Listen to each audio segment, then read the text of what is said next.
Hello friends, আজ আমাদের বাড়িতে নবান্ন। নবান্নের উৎসব বাংলার একটি ঐতিহ্যপূর্ণ উৎসব। এই নবান্নের দিন সবাই যে যার কাজে ব্যস্ত। আমিও আমার কাজে ব্যস্ত। সকালবেলা চলে গিয়েছিলাম ক্লাসে। ক্লাস থেকে বাড়ি এসে দেখি মা কি সুন্দর থালা সাজিয়ে গোপুকে ভোগ নিবেদন করেছে।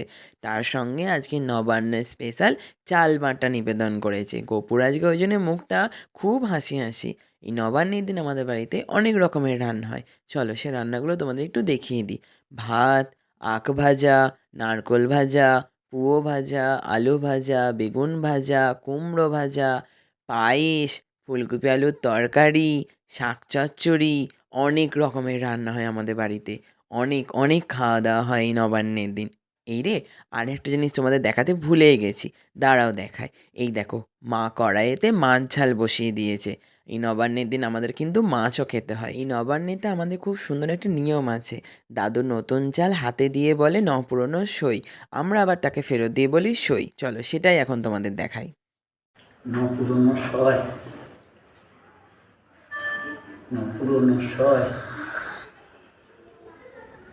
ন পুরনো সয়।